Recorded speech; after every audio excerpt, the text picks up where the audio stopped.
Hola, muy buenos días. Vamos a continuar en donde nos quedamos en la clase anterior, el curso de termodinámica de equilibrio de fases. Y ahora vamos a ver un temita muy interesante y que es muy útil, que se llama regla de las fases de Gibbs. El mismo Gibbs de la energía libre del que hemos estado hablando durante prácticamente todo el curso, ¿no? Lo que la regla de las fases de Gibbs dice es lo siguiente. Voy a escribir la ecuación matemática y ahorita la vamos a destripar, ¿sí? Quiero ser muy claro con eso, que es un 2, porque luego dicen que por qué puse otra cosa, ¿no? Bueno, ¿qué es F? F es el número de fases presentes. Ahorita vamos a recordar todo esto, ¿no? Número de fases presentes. C es el número de componentes en el sistema, y L es lo que se conoce como grados de libertad.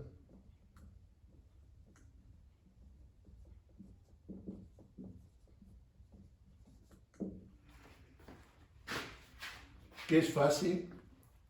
Vamos a recordar qué es fase, qué dijimos que era fase. ¿Se acuerdan? Fase es cada zona homogénea de un sistema que está separada del resto por una frontera real. ¿Estamos de acuerdo? Fase es cada parte, cada región, cada zona de un sistema homogénea, separada del resto por una frontera real, ¿sí? Dábamos un ejemplo, ¿se acuerdan?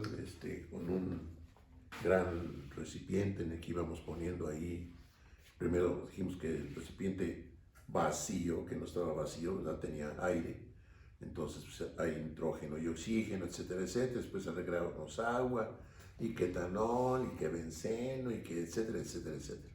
Y llegamos a la conclusión entonces de que fase era lo que acabo de decir, ¿no? Cada región homogénea de un sistema separada del resto por una frontera real. Número de componentes, bueno, pues eso no tiene mayor chiste, ¿no? En el caso del aire, el aire de los libros, por supuesto, ¿no? Oxígeno y nitrógeno, ¿no? Por decir algo. Bueno, pero los grados de libertad, este sí requiere que lo analicemos con cuidado. ¿Qué son grados de libertad? Hay dos definiciones de grado de libertad que no se contraponen, como se complementan de alguna manera. Una definición de grados de libertad, se lo voy a decir y lo voy a repetir. Grados de libertad es el número de variables intensivas independientes cuyo valor necesitamos conocer para saber la situación en que está nuestro sistema. Vaya, no es.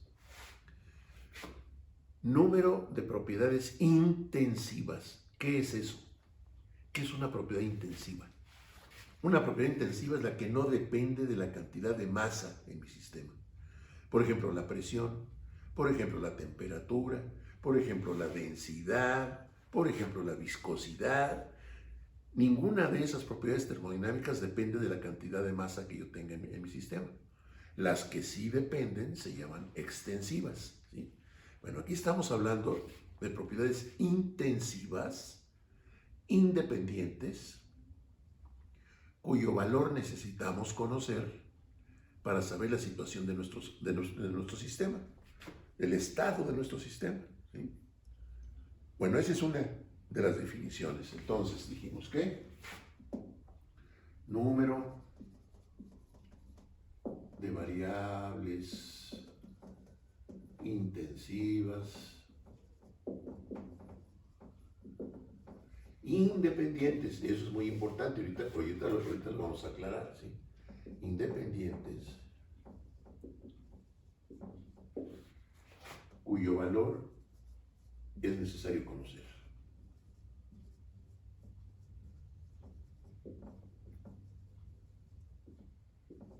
¿Para qué? Pues para saber en qué situación está mi sistema, ¿sí? Bueno, esa es una de las definiciones de grados de libertad. La otra dice lo siguiente. es el número de variables intensivas independientes que dentro de cierto rango pueden cambiar de valor sin que el estado del sistema, como lo estoy considerando, cambie. Vayanos. Conjunto de, número de valores. De variables. De variables, perdón. Número de variables intensivas independientes que dentro de cierto rango pueden cambiar de valor sin que el equilibrio entre fases que estoy considerando se rompa o sin que el estado del sistema que estoy considerando se altere, ¿sí? Bueno, entonces, número de variables intensivas independientes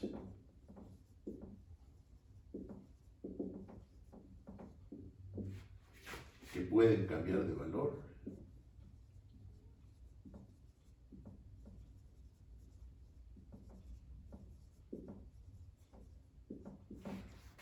dentro de cierto rango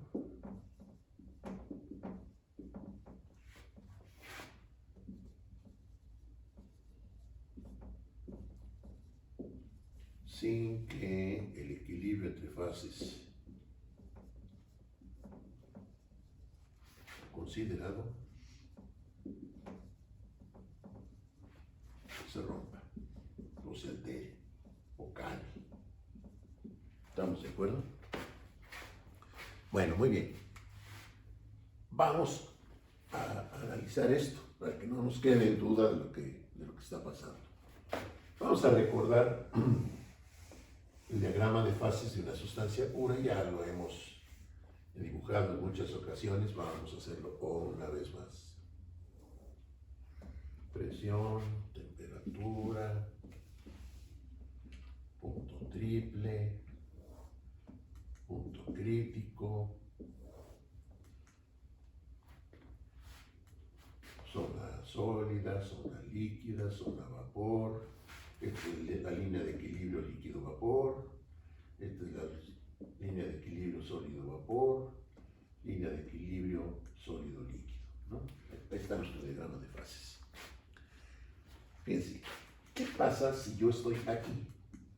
Voy a llamar a ese punto 1. Punto 1.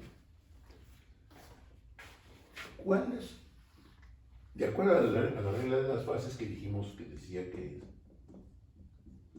el número de grados de libertad era el número de componentes menos el de fases más 2, vamos a calcular los grados de libertad en ese punto 1. Bueno, aquí lo voy a borrar. Fíjense.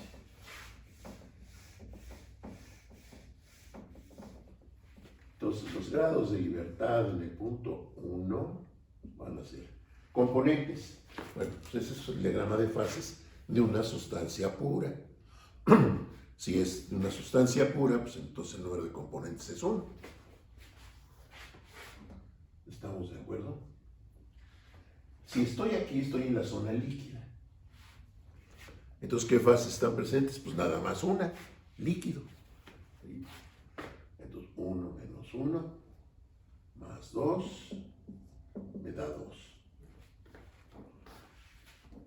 ¿Qué dice la primera definición de grados de libertad? Dice que es el número de variables intensivas. Presión es intensiva. Temperatura es intensiva. Bueno. Número de variables intensivas independientes. ¿Qué es eso de independientes? Fíjense, si yo estoy dentro de la zona líquida, yo puedo estar cambiando presión y temperatura y sigo estando en la zona líquida, ¿no? Y presión y temperatura son independientes, ¿sí? Mientras yo esté ahí dentro de esa zona, ¿sí? Son independientes, ¿estamos de acuerdo? Entonces, ¿qué necesito saber para saber exactamente dónde estoy? Pues necesito saber la presión y necesito saber la temperatura, necesito saber las dos. No me basta con saber que tengo nada más líquido y que es un líquido puro. Yo necesito saber a qué presión y a qué temperatura está, porque el número de grados de libertad es 2 y es el número de variables intensivas independientes cuyo valor tengo que saber para saber en qué estado está mi sistema. ¿Sí? ¿Vamos bien? Bueno, pero el segundo grado de libertad, la segunda definición de grado de libertad dice que es el número de variables intensivas independientes cuyo valor puede cambiar dentro de cierto rango sin que el equilibrio entre fases considerado se rompa. Aquí, ¿cuál equilibrio entre fases? Pues nomás haya líquido, punto. ¿Sí? Ese es el equilibrio entre fases que estoy considerando. Que nada más haya líquido. Y entonces yo aquí puedo cambiar independientemente una de la otra, presión, temperatura, ¿sí? Pero dentro de cierto rango, porque si se me pasa la mano, ¿qué pasa si yo cambio demasiado la temperatura? Puedo caer ya acá, en la zona vapor. Entonces ya alteré el estado en que estaba mi sistema. Entonces por eso es dentro de cierto rango, ¿sí? ¿Vamos bien? ¿Qué pasa si ahora estoy aquí? Punto 2. Si yo estoy ahí, ¿cuántos componentes tengo? Pues uno, ¿verdad? Es una sustancia pura. Los componentes, acá está en la ecuación, ¿verdad? Componentes 1. Pero si yo estoy aquí, estoy en la línea de equilibrio líquido-vapor. Entonces tengo dos fases. ¿Estamos de acuerdo? Entonces esto me queda número de componentes menos fases, 2 más 2, y esto me da 1. Vamos a analizar ese asunto, su significado, ¿no? Un grado de libertad tengo, si yo estoy ahí en el punto 2. Pues sí. Si yo estoy ahí, justo ahí, me basta con saber la presión o la temperatura. La otra la puedo calcular, como lo hemos hecho en varios problemas, ¿no? ¿Sí estamos de acuerdo? Entonces, si yo estoy ahí, tengo una sola propiedad intensiva independiente. La otra depende de esa. Y sí, yo puedo cambiar la presión, pero si yo quiero que se mantenga el equilibrio líquido-vapor, me tengo que mover sobre esa línea. Porque si no, el equilibrio que estoy considerando se rompe. La segunda definición, yo puedo cambiar, ¿cuántas propiedades intensivas independientes puedo cambiar sin que el equilibrio se rompa? Una, nada más una. Yo puedo cambiar presión o puedo cambiar temperatura. La otra se va a tener que ajustar para seguir sobre esa línea. ¿Estamos de acuerdo? ¿Qué pasa si estoy en el punto triple? A ver, grados de libertad en el punto triple. Componentes, 1. Si estoy en el punto triple, entonces tengo las tres fases presentes. Sólido, líquido y vapor. Entonces fases van a ser 3 más 2, 0. No tengo grados de libertad. Primera definición, número de variables intensivas independientes cuyo valor tengo que saber. Bueno, no necesito saber nada. Lo único que necesito saber es que estoy en el punto triple. Y ahí hay tablas donde dicen el punto triple de tal sustancia es este. Pues es muy práctico esto. ¿Sí? Entonces, aquí no necesito nada. ¿Qué puedo cambiar? Si yo estoy en el punto triple, ¿qué puedo cambiar sin que el equilibrio entre fases considerado se rompa? No puedo cambiar nada. Porque si yo bajo la presión, ya caí en la zona vapor. Y líquido y sólido ya desaparecieron. Si bajo la temperatura, pues voy a tener nada más sólido. Los otros desaparecieron. Entonces no puedo cambiar nada. ¿Sí está claro? Fíjense que esto es muy importante porque imagínense que yo tengo un sistema con 10 componentes en 8 fases. Órale, 10 componentes en 8 fases. Vamos a llamar a eso punto X, ¿no? Número de grados de libertad de mi punto X, que estoy definiendo así, ¿no? 10 componentes, 8 fases. Si le aplico la regla de las fases, me va a quedar componentes, 10. Fases, 8. Y entonces me va a dar 2. Entonces yo tengo 2 grados de libertad. 2 variables intensivas que tengo que saber para saber en qué situación está mi sistema. Pero fíjense, tengo 10 componentes y 8 fases y yo necesito nada más 2 propiedades intensivas independientes para saber cómo está todo lo demás. Claro, lo puedo calcular, lo tengo que calcular, no es de que, ya es 2 y ya mágicamente tengo, no. Pero puedo calcularlos. ¿Sí? ¿Qué pasa si mis componentes son 10 y mis fases son 2? Entonces necesito 8 propiedades intensivas independientes. Los valores de 8 propiedades intensivas independientes para saber cómo está mi sistema. ¿A dónde voy con esto? Nos plantean un problema y nos dicen tal cantidad de componentes, bla, bla, bla, bla, bla, se encuentran en una situación en que están en 2 fases. Calcule la composición del sistema. Yo necesito 8 propiedades intensivas independientes. Si no las tengo, si yo no tengo 8 propiedades intensivas independientes, mi problema no tiene solución. Por más que haga, ¿sí? Y saque yo las ecuaciones del N libros, no tengo la información para que mi sistema esté determinado. Mi problema no tiene solución. Esto tampoco es magia, ¿no? Ni la regla de las fases hace milagros, ¿no?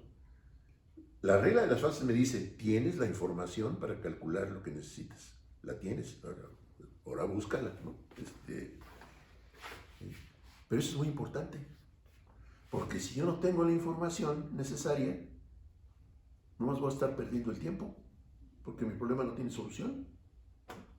¿Estamos de acuerdo? Si sí la tengo, ya estuvo.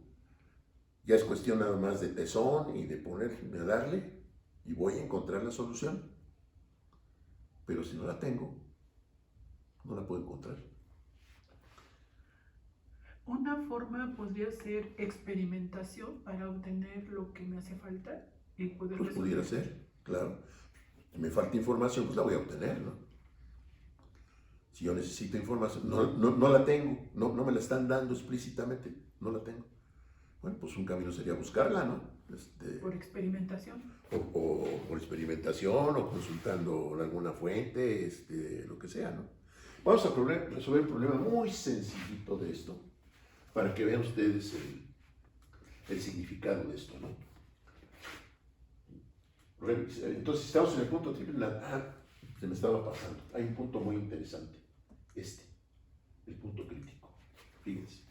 Vamos a aplicarle la regla de las fases al punto crítico. Si yo estoy en el punto crítico, tengo componentes 1. Fases. El punto crítico es el punto terminal de la línea de equilibrio líquido-vapor. Pero estoy en el final de la línea de equilibrio líquido-vapor. Por lo tanto, tengo 2 fases.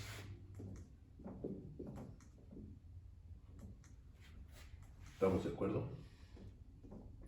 Entonces, tengo 1 grado de libertad.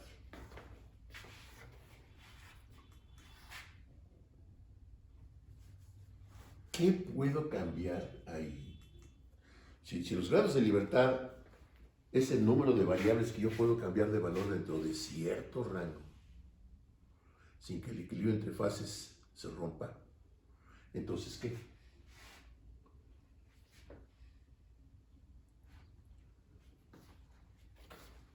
Si yo sé la presión,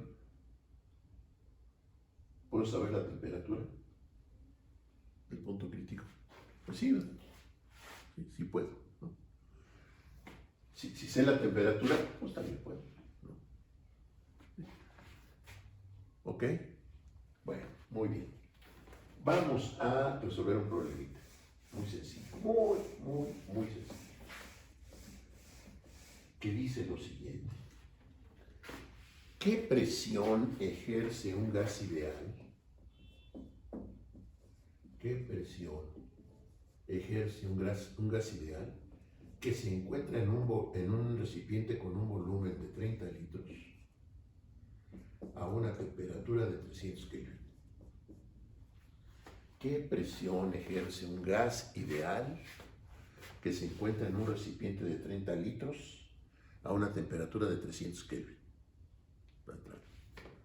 Les voy a dar un par de minutos para que lo resuelvan. Es de gases ideales, ¿no? Entonces, les voy a dar un par de minutos cortos para que lo entiendan.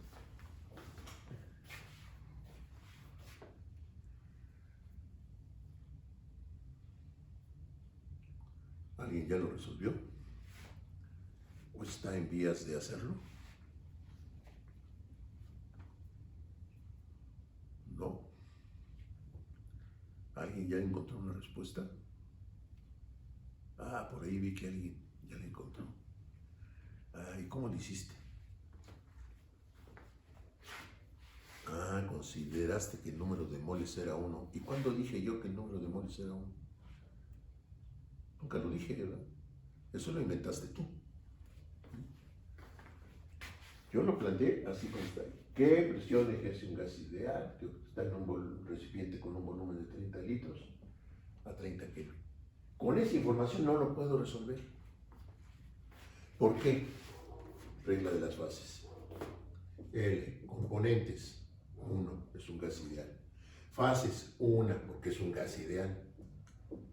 Más 2 me da 2. Yo necesito saber dos propiedades intensivas independientes, para saber la situación de mi sistema y poder calcular lo que necesito.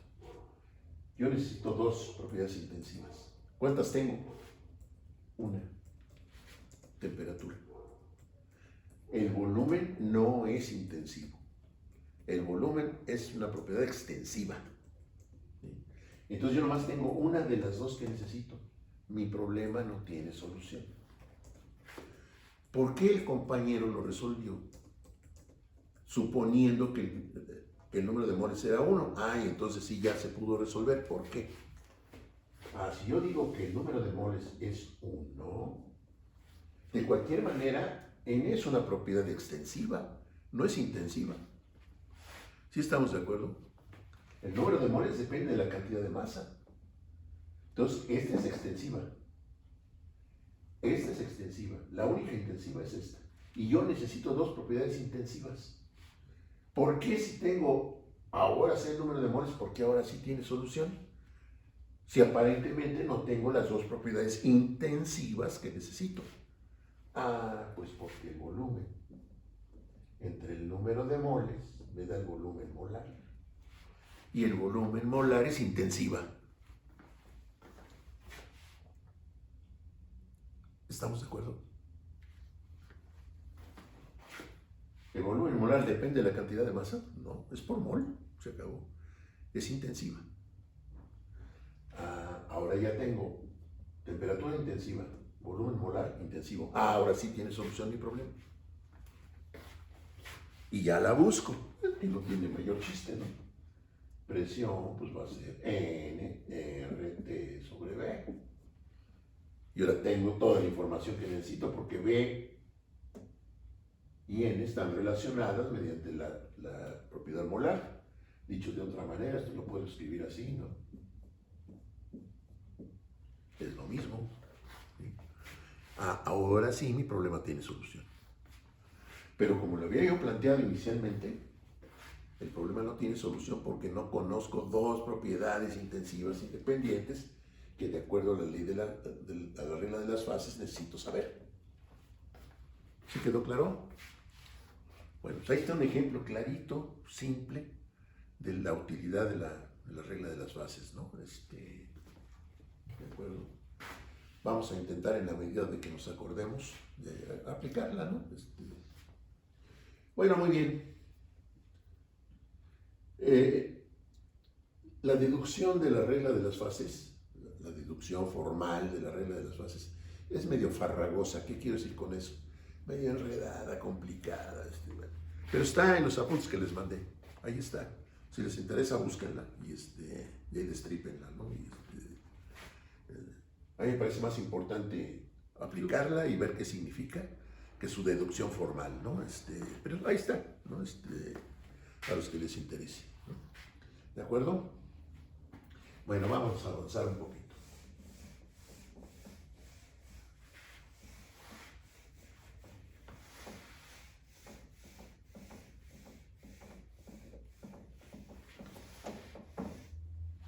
Y vamos a ver algo que se llama propiedades molares parciales.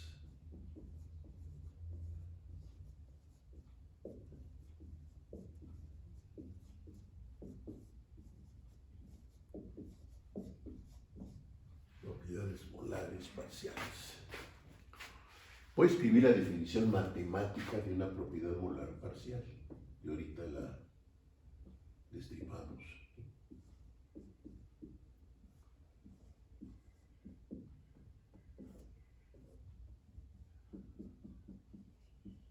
Órale, ¿a poco no se le ha pantallado de eso?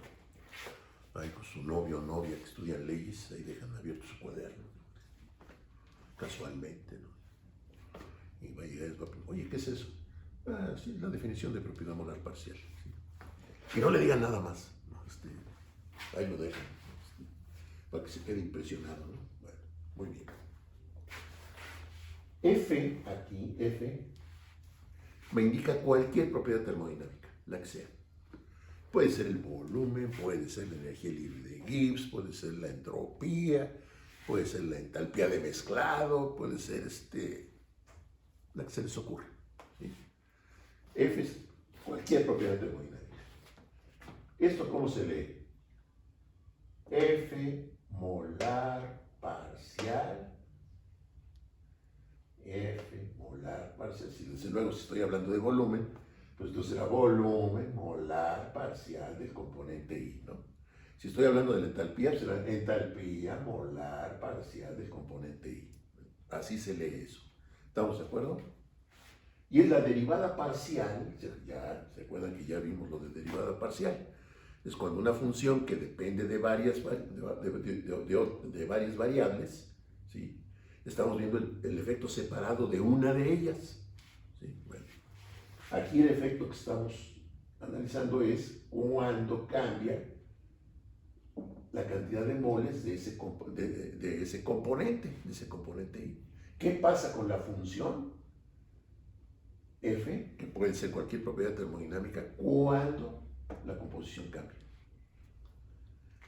Ah, pero aquí decimos a presión constante, a temperatura constante y a cualquier otro valor de propiedad de número de moles constante.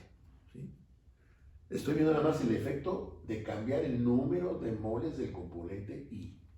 Nada más. Todo lo demás lo voy a suponer constante. ¿Estamos de acuerdo? Bueno. Fíjense que esta no tiene ni sombrero ni subíndice. ¿Sí? Entonces, esta es total. Es una propiedad termodinámica total. ¿Sí? Es como la energía libre total, la entropía total, la entalpía total, el volumen total, ¿no? ¿Vamos bien? Bueno. Claro, esa es la definición matemática, eso necesitamos bajarlo a la Tierra, ¿no? Porque andamos muy en la estratosfera, ¿no? Entonces vamos a resolver un problemita para ver esto cómo funciona. Va un problemita. Un investigador que se llamaba, que más bien que se apellidaba Klotz, en su casa le decían Santa, ¿sí? En 1950 por ahí, encuentra que el volumen total de una solución de cloruro de sodio en agua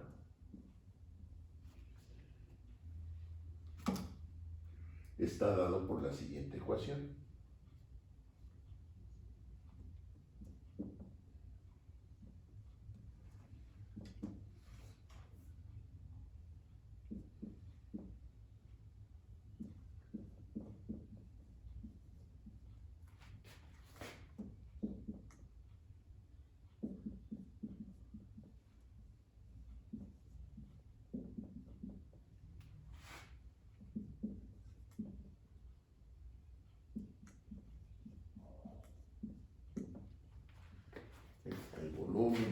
total de una mezcla de cloruro de sodio en agua está dada por esa ecuación.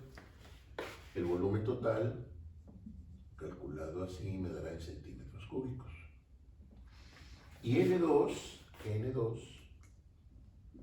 son las moles de cloruro de sodio, o sea, sal de mesa, ¿no? Las moles de cloruro de sodio en 1000 gramos de agua. Si se dan cuenta, esa es una molaridad. Bueno, muy bien. Moles de cloruro de sodio en 1000 gramos de agua. Entonces, N2 son las moles de cloruro de sodio en 1000 gramos de agua. ¿Eso qué quiere decir? Que la cantidad de agua es constante. Son 1000 gramos. Si N2, si el subíndice 2 me indica el cloruro de sodio, pues entonces el subíndice 1 seguramente es el agua, ¿no? Y entonces yo puedo decir que el número de moles de agua va a ser 1000 gramos sobre el peso molecular del agua, ¿no? Que en números redondos es 18. Y eso me da 55.55 moles de agua. Bueno, entonces la cantidad de moles de agua es constante. Y N2 es mi variable, que son las moles de cloruro de sodio y 1000 gramos de agua. Muy bien. Bueno, vamos a aplicarle a eso la definición de propiedad molar parcial. Vamos a llamar a esta 1 y vamos a llamar a esta 2. Bueno, entonces vamos a aplicarle 1 a 2.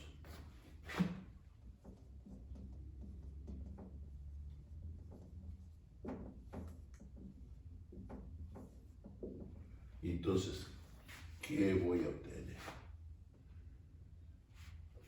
Aquí, F, más bien el volumen total, va a ocupar el lugar de F. Si F es el volumen, pues entonces yo voy a calcular el volumen molar parcial del componente I. Y si estoy hablando del cloruro de sodio, entonces lo tengo que escribir así, a ver si estamos de acuerdo. ¿Esto cómo se lee? Volumen molar parcial del componente 2. ¿Y va a ser igual a qué? A la derivada con respecto a N2 de mi propiedad total, o sea, del volumen. Lo voy a escribir tal cual.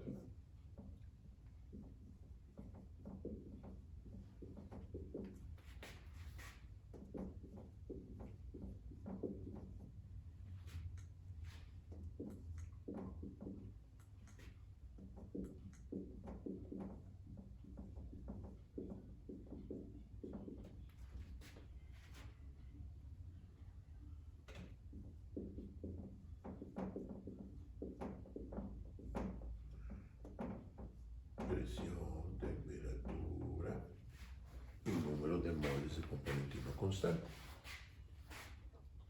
Aquí no lo dije, pero esto es cierto a una atmósfera y 25 grados Celsius. Se me pasó a notar. Entonces estamos a una presión de una atmósfera, a una temperatura de 25 grados Celsius y el número de moles de agua es constante. Pues entonces estoy cumpliendo con esto. Que la presión, la temperatura y el número de moles de agua sea constante. Bueno, pues vamos a derivar. Derivada de una suma, suma de derivadas. Derivada de una constante, 0. Y esto me va a quedar entonces como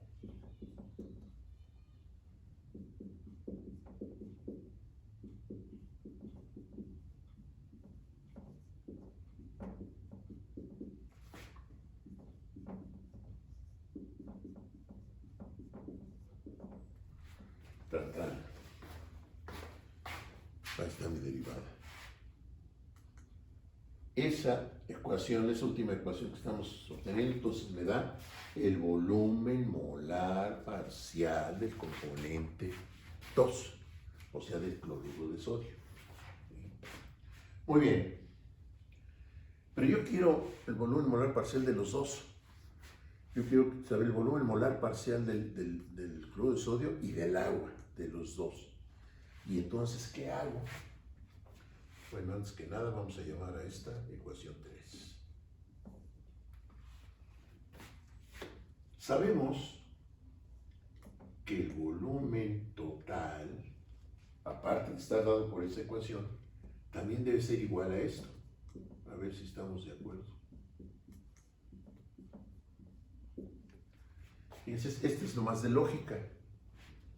El volumen total va a ser el número de moles del componente 1 que yo tenga por el volumen que ocupa cada mol de ese componente, más el número de moles de componente 2 por el volumen que ocupa cada mol de ese componente. Entonces, esto es de lógica nada más, ¿no? Y entonces, de aquí yo puedo escribir lo siguiente.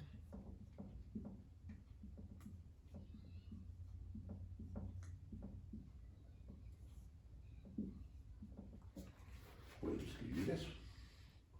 Y esta ecuacióncita ya me da el volumen molar parcial del componente 1. Antes de meterle números a esto, vamos a reconsiderar algunas cosas. ¿Qué es el volumen molar parcial del componente cualquiera? Volumen molar parcial. Pues es el volumen que ocupa una mol de ese componente cuando está en mi mezcla. ¿Estamos de acuerdo? Por eso es parcial. Es el volumen que ocupa cada mol de la parte correspondiente a ese componente. Vamos bien.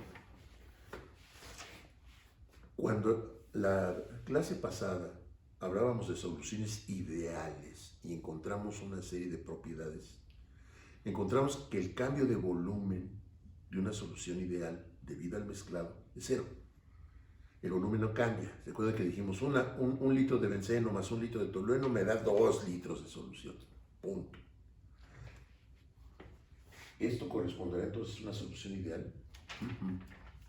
Porque aquí el volumen es función del número de moles de este soluto. Cambia el número de moles de soluto. Entonces esto no corresponde a una solución ideal. Pues no. Agua y cloruro de sodio. ¿Se acuerdan la clasificación de las soluciones que hicimos? Dijimos, una solución tiende a ser más ideal, valga la expresión, mientras más semejante sea su estructura química. Benceno y tolueno, pues. Cloro de sodio y agua, no tiene nada que ver. Para empezar, el agua, el cloro de sodio, por el simple hecho de entrar en solución, en el agua se disocia y me forma iones. ¿Eso va a ser ideal? Ni de chiste. Entonces, la solución de cloro de sodio en agua no es ideal. Y aquí lo vamos a ver, como consecuencia de lo que estamos discutiendo. ¿Vamos bien? Bueno, muy bien. Pero fíjense que no planteé ninguna pregunta, ¿no? Se me pasó plantear alguna pregunta, ¿no? Yo nomás di información y nos metimos a... Sí, ¿y qué? ¿No? Me faltó decir aquí cuando planteé el problema, que quiero, ¿no? Bueno. Quiero el valor de los volúmenes molares parciales de cada componente cuando N2 vale 1, 1.5 y 2. Y entonces yo quiero esto.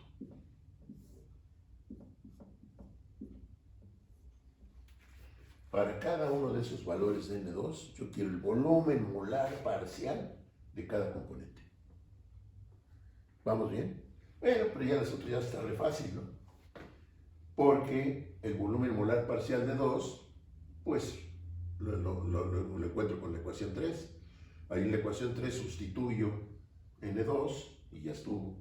¿Sí? El volumen molar parcial de 1, pues igual. Porque aquí, sustituyendo aquí, ya lo encontré. Claro, este es el volumen total. Este está dado por la ecuación 2. ¿Sí?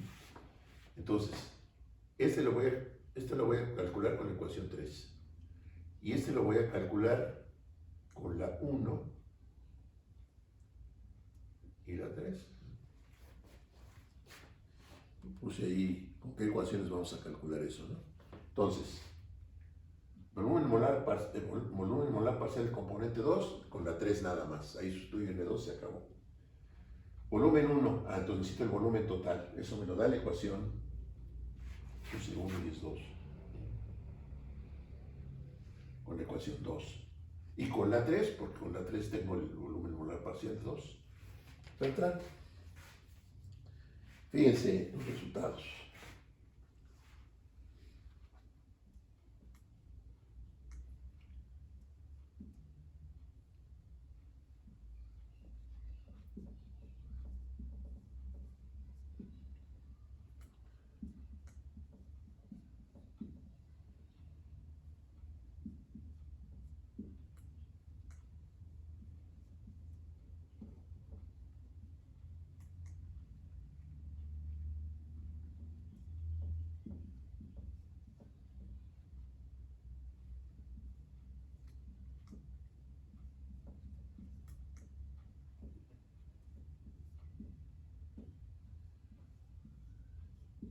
Estos cálculos, por supuesto, los verifican, ¿sí?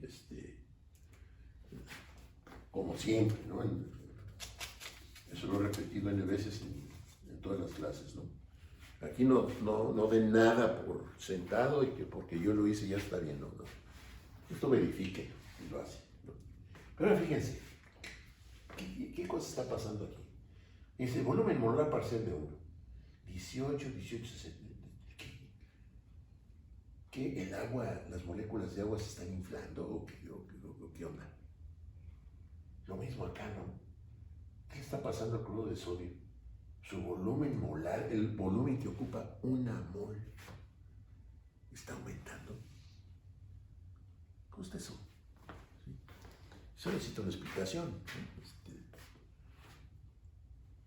¿Qué pasa con el cloruro de sodio cuando entra en solución en agua? ¿Qué le pasa? Se disocia. Me da iones sodio cargados positivamente, me da iones cloro cargados negativamente. ¿Por qué? Porque la parte del sodio pierde un electrón que captura el cloro y entonces tengo dos partículas cargadas y el agua es polar. Es decir, el agua se comporta como un imancito. Y entonces, ¿qué le va a pasar? ¿Qué va a pasar? Pues que el cloruro de sodio se va a ver rodeado de moléculas de agua, atraídas magnéticamente, ¿no? Y el ion cloro, la misma historia. Pero también el agua va a estar rodeada por átomos de cada uno de ellos, por iones, perdón, de cada uno de ellos. ¿Saben cuál es lo que está pasando? Es una apariencia. El volumen realmente no está creciendo.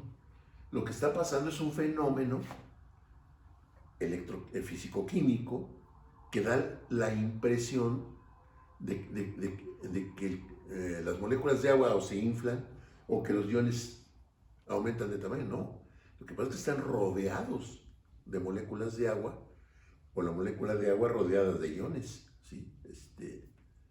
¿Me explico? Muy bien. Esos son los fenómenos de la no idealidad, ¿no? ¿Por qué no es ideal la solución? Porque pasan cosas fuera de lo que habitualmente consideramos. Yo voy a decir de lo común, pero no, pues son cosas bastante comunes, nada más que no corresponden con la visión que tenemos de las cosas, ¿no? ¿Estamos de acuerdo? Muy bien. A ver, vamos a echarnos otro problema de propiedades molares parciales. ¿Cuánto llevamos a la clase? Vamos a echarnos un último. Fíjense. Va el problema. El problema dice, el volumen molar de una mezcla líquida binaria, el volumen molar de una mezcla líquida binaria a presión y temperatura constantes está dada por la siguiente ecuación.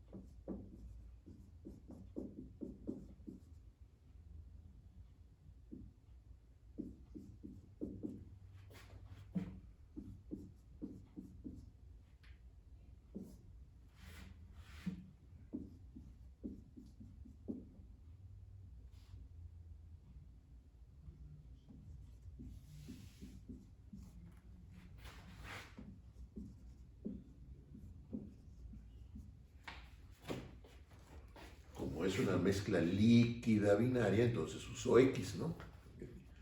La vez pasada acordamos que para gases iba a usar Y para la fracción mol y para los líquidos iba yo a usar X, ¿sí? Entonces, este volumen molar es función de las fracciones mol en fase líquida y queremos primero una ecuación para el volumen molar parcial de cada componente. ¿Sí? Entonces, inciso A, queremos una ecuación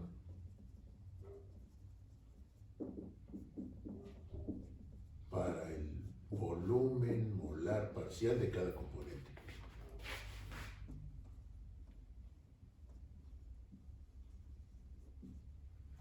¿Vamos bien? Inciso B. El volumen molar parcial de cada componente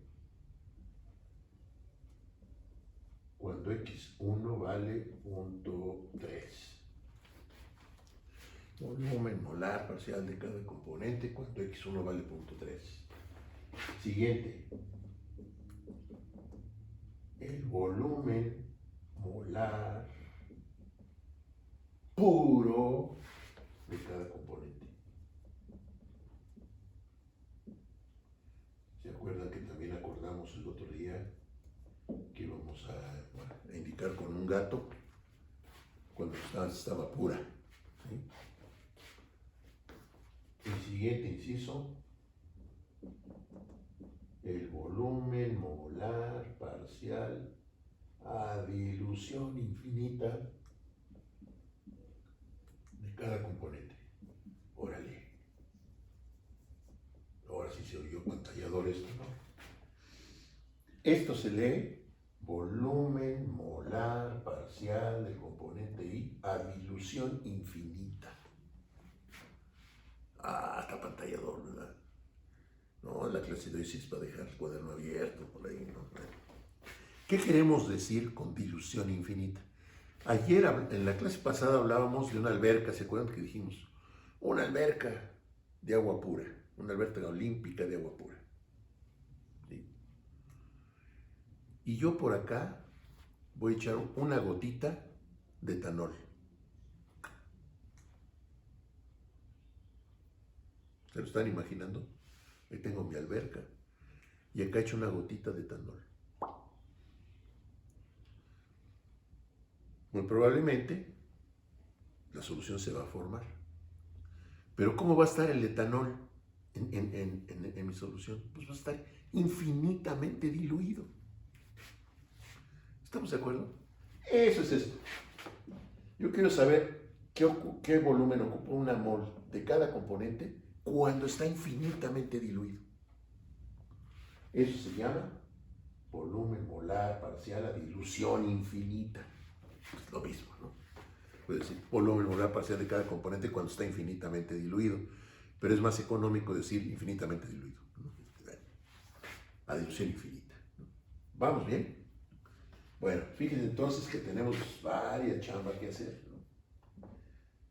Una ecuación para el volumen molar parcial de cada componente. El volumen molar parcial de cada componente cuando X1 vale 0.3. El volumen molar de cada componente cuando está puro. Y el volumen molar parcial de cada componente cuando está a dilución infinita.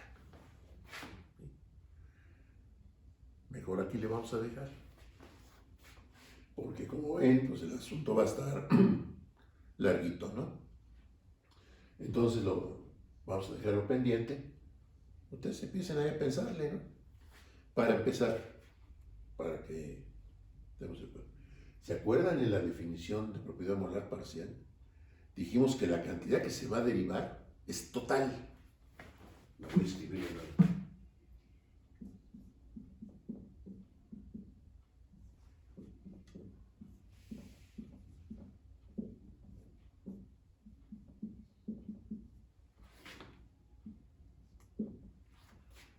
Esta es total.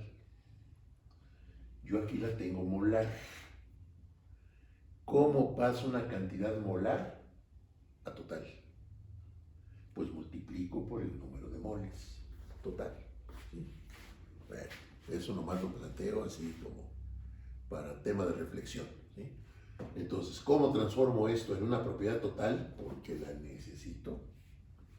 Cualquier propiedad total yo la puedo obtener si sé la molar, multiplicando por el número de moles. Y tran. ¿Sí? Bueno, ahí le dejamos. En la próxima clase resolvemos este problema. ¿Estamos de acuerdo?